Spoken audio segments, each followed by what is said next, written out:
Well, let's kind of start with your perspective of how does physical therapy fit into women's cancer journey, kind of from diagnosis to recovery?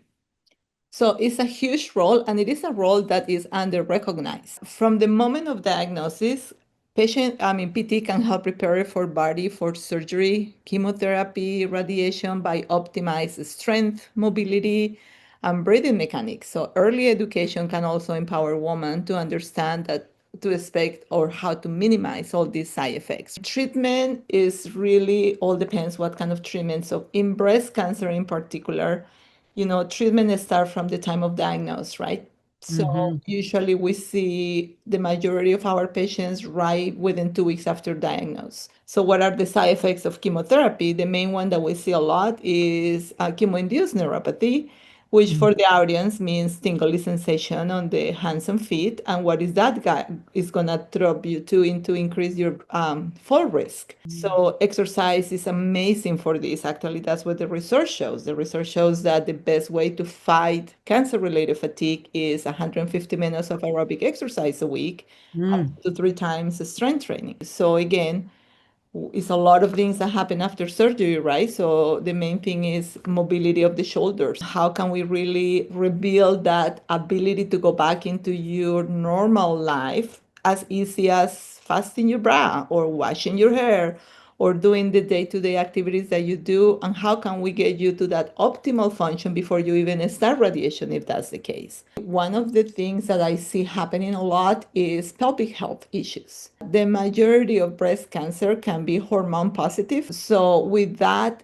it's going to take this woman is for them to get prescribed what we call endocrine therapy or hormone blockers. So what Ah, happens if you block your estrogen, right? So it's going to go down. Imagine that you are 50 years old and you're going to face menopause, and instead of your body take you there, now you're taking a pill that is going to drop you down, because then what happened with lack of estrogen, right? We're going to have cardiovascular issues, yes. Alzheimer's, osteoporosis, and all Yeah. this what is now called genitourinary syndrome, which is actually atrophy of the vaginal wall. You hear the word cancer, I'm going to die. Yeah. I'm going to leave my kids or significant others or whoever is around them, and then you just worry about, let's take care of this cancer, let's get this out of me, let me do any treatment I need to just be alive here. And then you start to realize when treatment goes by, it's like, oh wait, why do I feel like I have night sweats, I cannot sleep, I'm gaining this weight with like from nowhere, and I'm doing the same things I used to do before. And now my sexual life just went down to the drain because it's not just my libido, but as well it's super painful.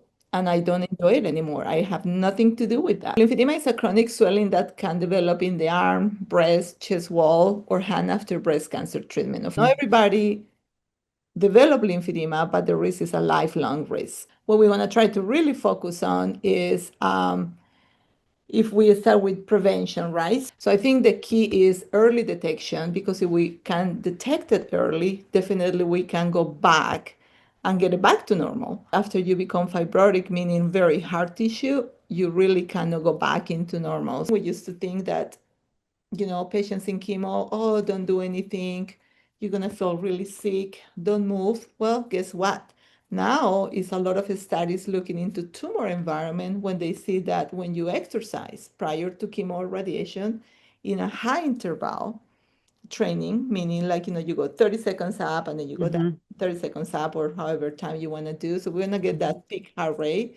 And we're looking at 70% of the heart rate. So it's not really easy.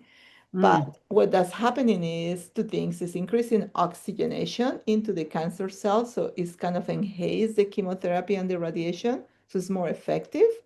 And not only that, but it's creating so much.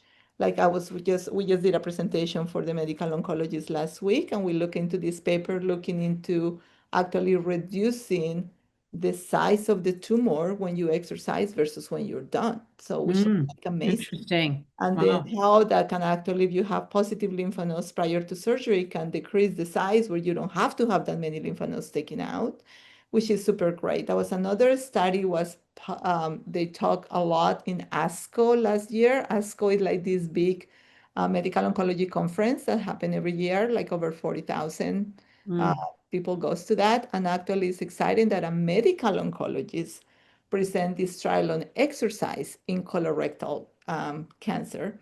wow. They did like a 3-year follow-up, and they have an exercise group and an exercise and a group that was a control group, no exercise, same chemo, and they looked like the exercise group actually had a decrease of 47% of recurrence